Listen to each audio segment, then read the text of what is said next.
Welcome to Superkickin with Steven, your favorite host right here on a random 11:40 in the morning Eastern Standard Time show as we kick off War Games weekend.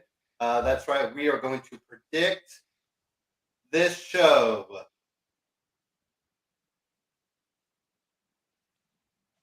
That's right. It's party time. There we go. Hopefully that War plays games, well. baby. But happy to be here. And you know what's even better? We can officially say, let's kick off the freaking Christmas season because I'm excited for that. I don't know about you, Greg. I love the Christmas season. You know what? It already started off not my favorite way. I'll give you from some perspective for a second. So yesterday, um, Wednesday I worked, so I couldn't go down to see to Raleigh, which is 2.5 hours down the road, to get there for Thanksgiving the night before. Yeah.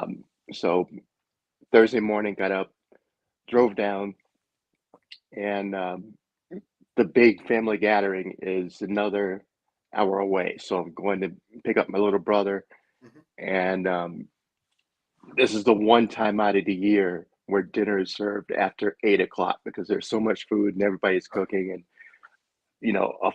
they get there a day ahead, Yeah. and everything is still not finished before 8:30. Mhm. So we decided we're going to stop and get some food just to hold us over. Uh-oh. So, in traditional North Carolina style, we stop into Waffle House. Shout Okay. out to Waffle House. For being open. Um, exactly, for being open. And shout out to the Hardy Boys because we know Broken Matt Hardy was invented in a Waffle House. So, um, and North Carolina boys got to complete the circle. So, anyway, we're sitting in the Waffle House getting some food and already hearing all the Christmas music, Oh. all the Christmas music. And oh my, I think Christmas would be more palatable for me if not for the Christmas music. Mm. Um, Everything aside from Trans-Siberian Orchestra, I want to take it, put it in a bag, and put it in a dumpster. Everything else, I Wow. don't, it makes me crazy and it makes me want to leave whatever establishment I'm in the moment I hear it. And unfortunately, working in the airport, I'm going to hear it You're going to all hear it damn day. 24/7. It's going to suck. So, I will say, on Christmas music aside, I do think the stations play the same songs. Like every Christmas yes. station only has like 10 Christmas songs in rotation. Like, yeah. So I'm like, there's thousands of Christmas songs out there. I know there are. There have to be.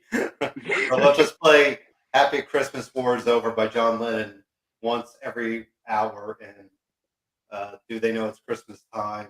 And, It's the Most Wonderful Time of the Year by Andy Williams. And then we'll sprinkle in Trans-Siberian Orchestra if we have time. So I will abide by that.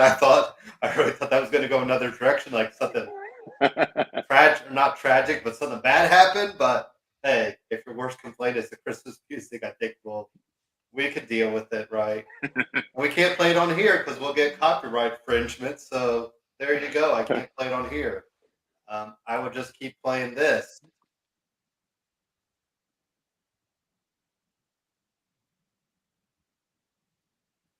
There we go, Uh, because that's what we're here for. So let's just kick it off. Greg, I'm curious. Do you think this match sticks to 1-on-1, or do we get a 4-on-4 kind of Survivor Series match because of shenanigans? Because why include everybody if you're not going to do that route? yeah, unless they at the 11th hour decide to make it a multi-man, trios match or just a full-on 4-on-4. I think it's just going to be a one-on-one match, and it's just going to end up going to no contest because the other ancillary characters are going to get involved. Yeah. I think they stayed away from doing the 4-on-4 just because they already got a War Games match, a 5-on-5 match, and this would be another one, and they don't want to dilute the pool. That's true. However, this is Survivor Series. This is what it used to be built on. There used to be three, all the four, five. yeah. Yeah, all the matches were that format. So what would be so bad about having what would be a third one? Because we have women's war games, men's war games, And this 5-on-5, Christmas and now this would be a third one. yeah. And like we said the last week, I think the intergender aspect is the part that um, is the reason that they didn't do this. They don't want to see women in this type of match, which kind of makes no point, or it's pointless for me because Well, you've already had these women Rhea, can and you've had Rhea do stuff already to is dominate to like Ray. So exactly, and Mia could do the same thing, and it would be awesome. yeah, But they're too um, itchy about having a man and woman contact each other in the ring for whatever backlash it would provide, and they just need to put on the big boy pants and just do the thing. But for this year, I don't think it's going to happen, and we're just going to have the outside interference, and the whole match is going to get thrown out. who do you? Oh, you're saying no contest. Yeah, and that's the thing too. I don't know who needs to win more. Um, I don't know if you saw last night. We did get a nice little video of Rhea and Dominic showing up at Ray's house last night. We got the old Really, school attacking, somebody at their house. Um, I kind of feel like that would just be an awesome way to just kick off the season. Just filming a little segment, beating up your dad, having Rhea there, and you just wonder how many takes it took because maybe they were just enjoying it so much or whatever. But yeah, there was about a minute of where Dominic knocks on the door. Um, the wife, what's her name, Angela, I think it is. yeah, Whatever his wife says, she's like, no, Angie, no, we can't have you come in. And Ray comes out. He's like, "What are you doing here, Dom?" and all that. And then they push their way in and take him out. Use a broom to go over the cast, and then magically there's a picture of when Ray and Dominic won the tag team championships. Of course, Greg, because what family doesn't have that sitting up next to the Christmas tree, all the time. So they use that as well. But I'm gonna say AJ wins.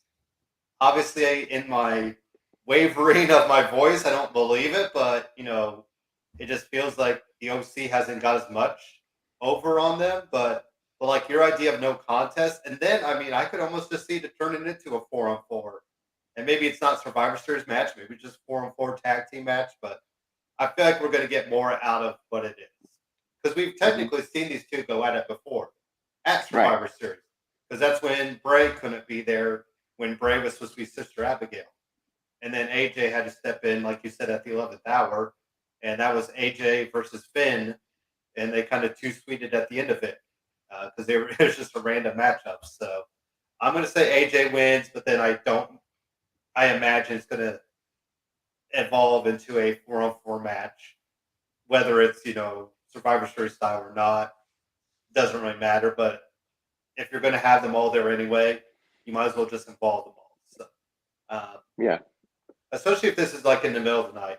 Because I think we're going to open with the women's match and then end with the men's match. Is that how you see things kind of breaking down?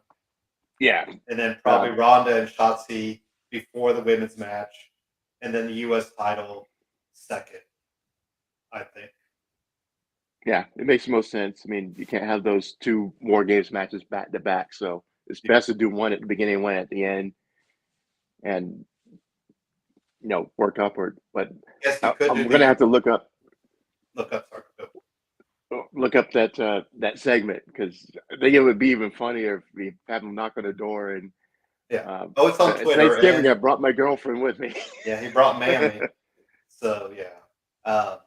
I guess you could do the War Games women's match second if you have this match go longer. That kind of separates stuff between the two, and maybe you kick off the night with the U.S. title. But which is right here, Greg. Which way we going? I'm guessing it's Seth Rollins. I'm thinking he's still slowly going to turn face. I know he's kind of been heelish, Greg, but I think the crowd is too into it, and ultimately you already have Theory kind of as a badass heel. and you have Bobby Lashley healing it up. So now that my only, kind of qualm is when Cody Rhodes comes back, how does that change the dynamic? Because I'm still thinking you want to Mhm. go him and Cody, Seth Rollins and Cody Rhodes at WrestleMania, can make that come full circle. But I think for now, Seth Rollins is slowly going to veer face side, and I wouldn't be surprised if he does a lot of face, moves, face side of stuff tomorrow night. Kind of like, I still go back to the triple threat match with him, Cena, and Lashley, where yeah, he was a heel, but he was all love the whole match. I mean, people wanted him to win that title. I think Lesnar ended up retaining, but um, that Royal Rumble 20 whatever 18, ish 2017, where Seth was really starting to pick up. So I'm calling for Seth to retain here. I'm guessing Lashley and Theory somehow oppose each other. It'll be curious to Mhm. see who gets the pin though, because you have Theory kind of starting to come out of his, come back, out of his shell, and I don't think Lashley eats the pin, but I feel like Theory is going to eat it. Yeah, it's going to be a really curious match. I'm excited for it because I love Theory's on the move character change. Yeah. Instead of dropping him off TV for a month, 2 months, whatever, they just pivoted him right on the spot, and he just changed from one show to the next, and it was stark and it was powerful, and he he looks the part now. Yeah. Maybe the gruff uh, facial hair and his mean mugging and everything is just on point. It is awesome, and I am loving every second of it. Um, and I don't want to see him take the fall on this, so I'm leaning more towards Lashley being the one who takes the fall. But I agree with you that Seth somehow finds a way to escape with his title. But I really want to see um, Theory win Mm. uh, and just complete the metamorphosis, until, the new attitude is just working for me. The whole, him talking to himself, I'm not the kid anymore. I will show you, and Mm. just being defiant and angry and pissed off. And everything just oozes through the screen when you're looking at it, and it's beautiful. So if I had my way, I want Theory to win, but I believe that officially Seth Rollins is going to find a way to win. Mm. But incredible work by Theory. I'm loving every second of it. And of course, this is all Rhonda. I think Shayna comes out there and helps her. Uh, I, I don't think we even see that good of a match, honestly. Shotzi does not feel like even close to Ronda's level. So, yeah, I still think the pairing of Ronda and Shayna is ultimately what was the cause here. The best way to go forward. And so I see Shayna coming out there, maybe distracting Shotzi or something like that, or Ronda just killing her. But I don't really have high. So maybe like I said, I think this might be the cool off match before the men's war game, just because of that aspect, Greg. But Hmm. what do you think's going down here? Yeah, this is an easy run to win, and maybe they have Shayna get involved just to save face for Shotzi a little bit.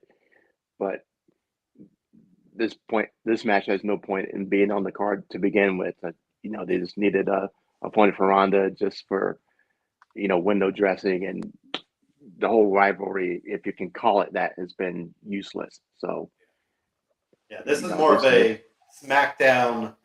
I mean, I don't know if it'd be a SmackDown main event, honestly. right. It's But barely a house show main event. yeah, so it'll be curious to see who do they pair up with Ronda, because right now, the SmackDown side of things, I mean, I guess Raquel. It's got to be Raquel eventually dethroning her. Feels like, right?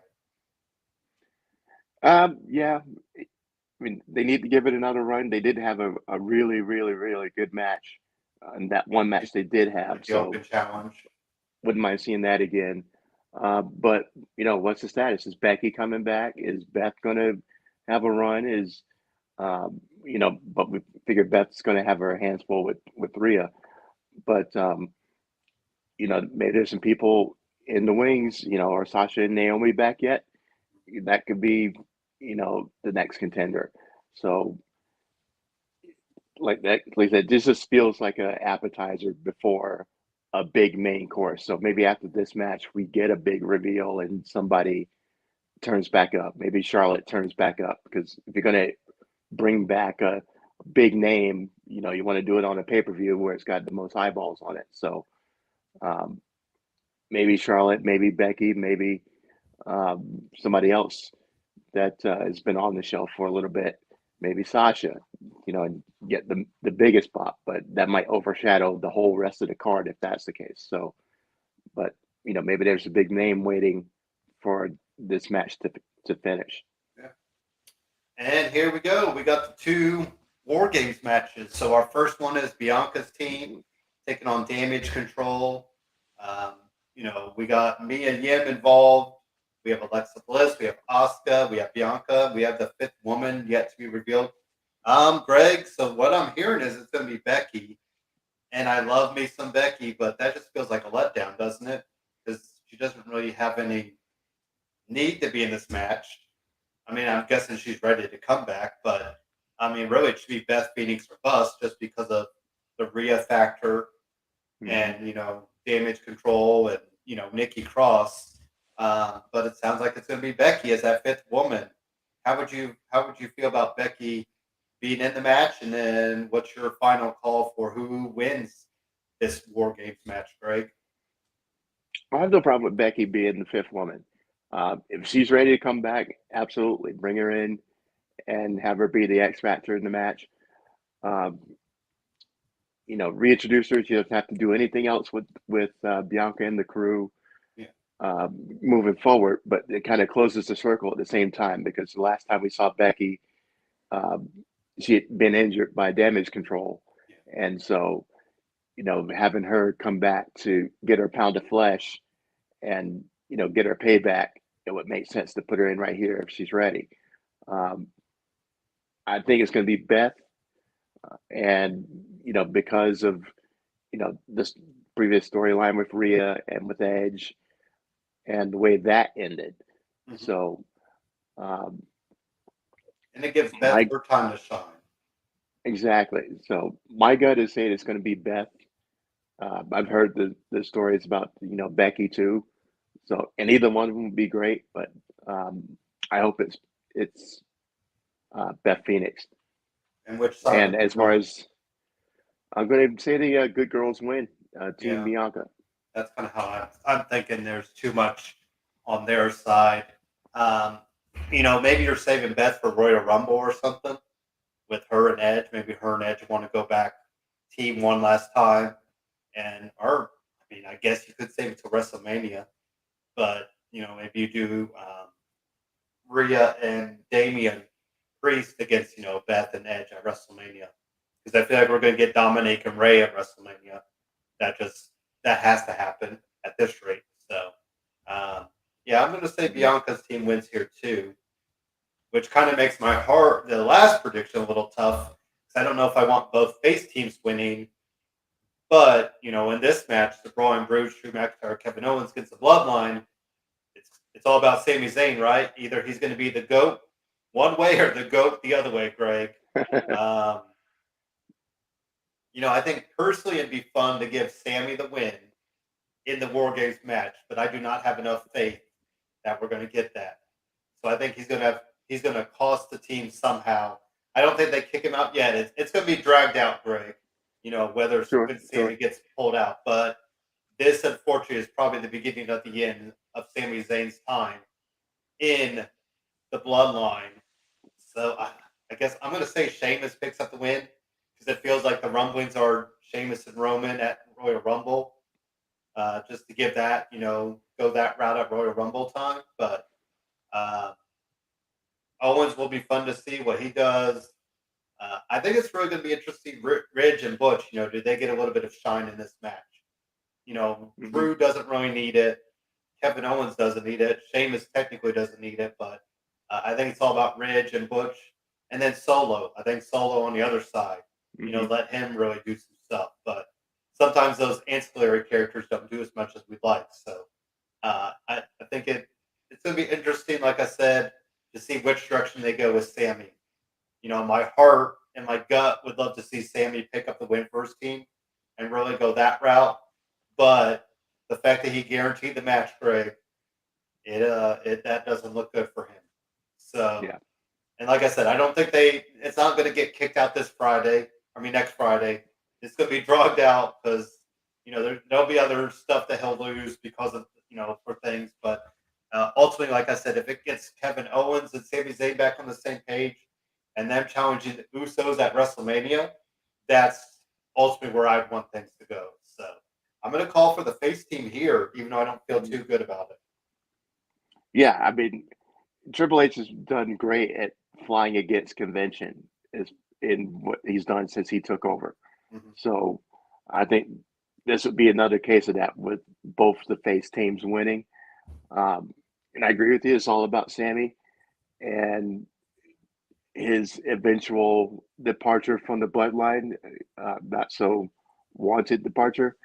But yeah, I'm thinking he's going to be the one that costs them the match. And it's going to be a way to show the fracture further of the bloodline and um, redeveloping the dynamic between Kevin and Sammy, whether it's when they're in the ring and facing each other, if they're really going to fight each other, or you have that hesitancy because they're so tight. Mm-hmm. And even though they've been so far apart for so long that they're like brothers, and you never really want to fight your brother. And in that moment where they should be, knocking each other out, they're kind of pausing and looking at each other, and you have um, that pregnant pause, and the room stops, everything stops for a second, and you can just feel the weight. Uh, have one of those moments, and that cast doubt, and then maybe next week, Jimmy's been all into Sammy, and he starts to Wonder.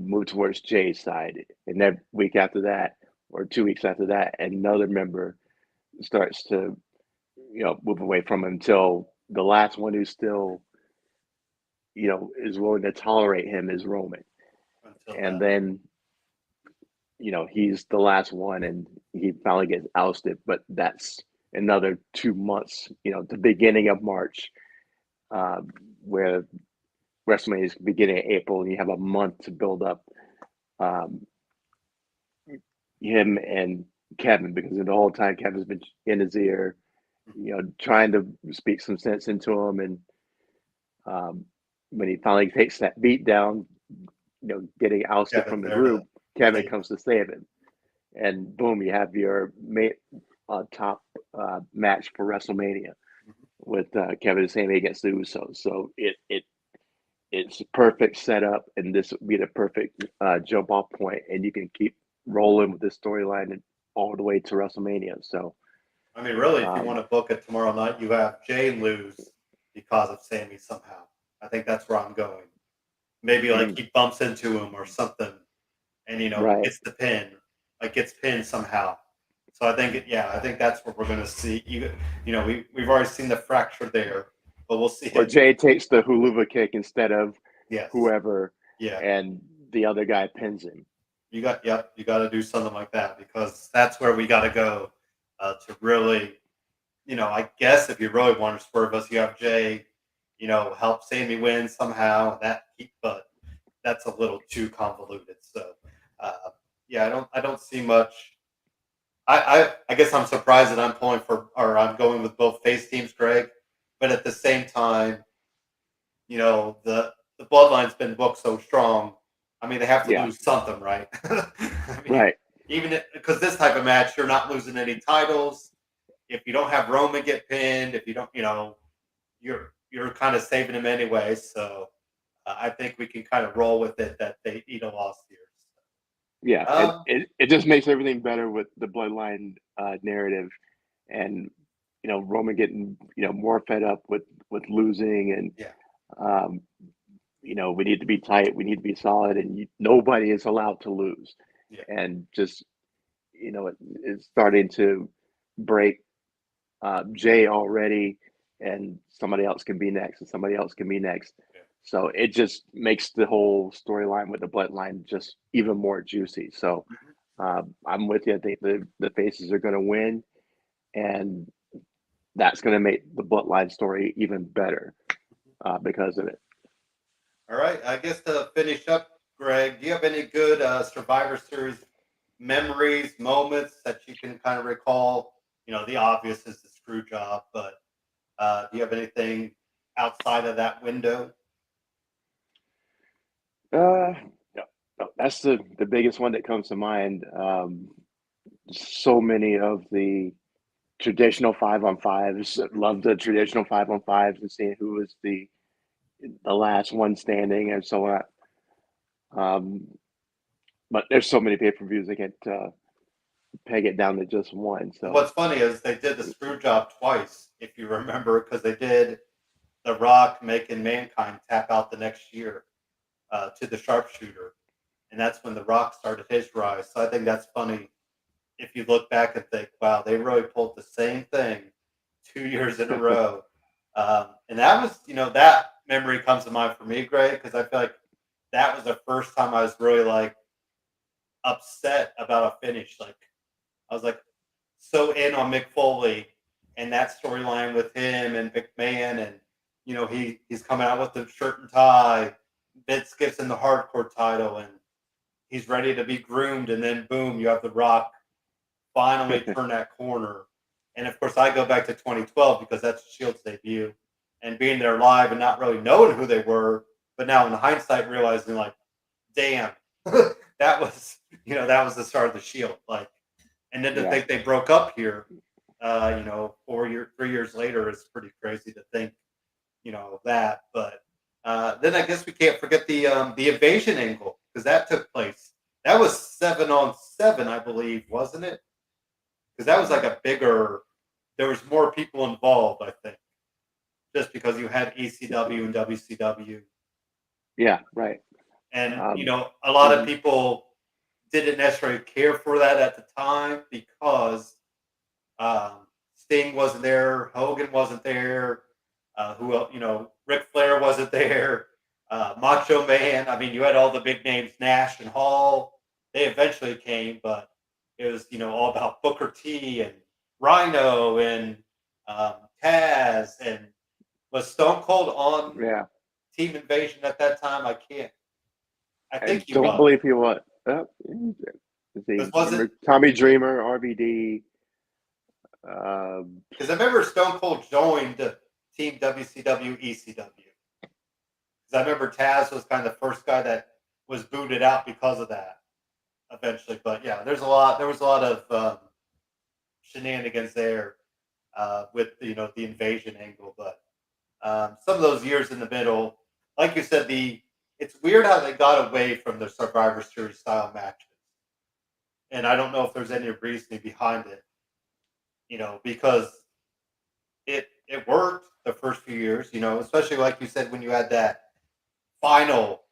I think there was one with like Hogan and Warrior went against a team of right. heels. I think they did that a couple years. So, I mean, of course, Hogan was so big in that beginning, late 80s, early 90s. I mean, he was going to win everything, but maybe that's why they kind of went away from it. But yeah, there's been, some good stuff in between that wasn't a Survivor Series style match. I'm looking forward to tomorrow night to kind of see, like you said a bit ago, how do they pull the War Games match off, and what moments will they give us? So they don't have to show NXT highlights the whole time. For and I still like to see NXT involved next year. So, any closing thoughts, Greg, on War Games and big plans? Are you all done with your Thanksgiving weekend plans? You got to go work today, correct? Yep. Back to work, back to the grind. It is what it is. It was fun while it lasted, but Yeah. I'm excited for War Games, and my wish to Hunter, Paul, just have everybody watch the original War Games from NWA, the Horsemen versus the World, 2, 3 years running. Just show them this is what I want right here. And, we know you don't like the blood and everything now, but, if there's a match that justifies it, it's this match. So, we need the brutality, the violence, the chaos. We need all of that. Set the bar high and get everybody on board, because it's going to be feast or famine as far as the fan base goes, if we're going to get behind it or not. If it's lame, if it's you know the old 1980s cage matches with the bars that are the size of giant cubes, we don't want that. We want a cage match to be brutal and violent, and the people who win are not going to really be the winners. They're going to be the ones who survived. Yeah. That is the level of War Games that I want. Old school 80s, just brawls and beatdowns. Yeah. Everybody's, crushed at the end of it. So, and I have faith that he's going to deliver us something on that level. And if he can do that, then it'll make sense to have a War Games match once a year. And um, that is my wish. If I get that, I'll be a happy man. But if there's nobody bleeding, if there's nobody mangled, in the ropes, and we feel exhausted by the time the match is over, you didn't do your job. So, um, with the people that are in there, we shouldn't have that problem. Like that, Butch and Ridge are the two, uh, newbies to the scene, so to speak. Even though Pete Dunne has been in one. Yeah. Well, they've both been in one because Ridge Oh, was that's right. in the. Rich was. That's right. He was in the same Steve one. McAfee. Okay. So they had the well, and Owens. They really have all the experience. Because So yeah, I don't think Solo was in it yet. So. sure. So let them go at it. Let them kill each other, and just have it at its barbaric best. And we'll clamor for it every year. Even more so than the traditional 5-on-5s. So um, that is my wish. That's what I'll be watching for, and it should be good. I'm excited for it. And then Bailey's team, if you think about it, she's got EO and Dakota, who have a couple years experience in that. So That's true. we'll see what EO jumps off of and puts on her head this year. So because that is her calling card, and hopefully Dakota doesn't turn on anybody, because I think that's been her calling card, Greg. So we'll have to see if that how that goes. But all right, well, enjoy the weekend, and we got football. All the big rivalry games happening, Michigan and Ohio State being the big one. That probably will determine who's going to go the playoff. Because Michigan's 3 and Ohio State's 2 or 1, I think, or 3, 2 and 4, Yeah. something like that. So Right. that's a pretty, that's a huge game there. So I will be taking in the Pacers and Nets tonight. Nice. To see who's playing for the Nets these days, because it feels like it's Kevin Durant and that's it. But we shall see. So the usual, um, S show for the Nets, as they've tried to make that thing work and it's never worked. But hopefully my Pacers can take care of business there. The Colts have a Monday night game. Who do your Chargers got this weekend, Greg? Oh, what do we have? They lost to the Once you Chiefs don't remember. last week, right? Yep. Lost to the Chiefs. Had the Niners the week before that.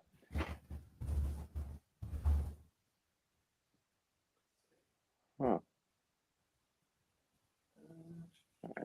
don't remember. I don't think they were that. I don't think they were a strong squad. Maybe that's why not. Oh, the Cardinals. That's it. Playing the Cardinals and Colt McCoy, their Colt quarterback. McCoy. So we should be able to He's feast still a on thing. them. And yep, and we should be able to have this should be our get right game after Okay. losing to the Chiefs and 49ers back to back in heartbreaking fashion because we should have beat the Chiefs last weekend also. Yeah. You know, 100 minute 40 seconds away from a win in that game. Mhm.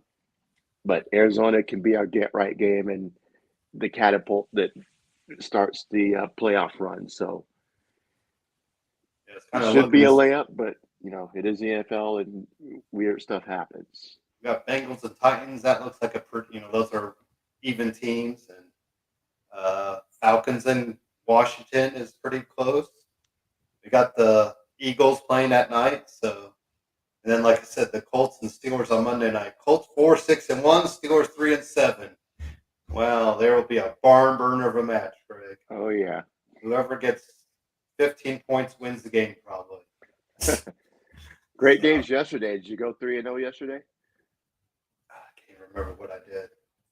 I didn't even catch them, but I know that everybody was talking them up.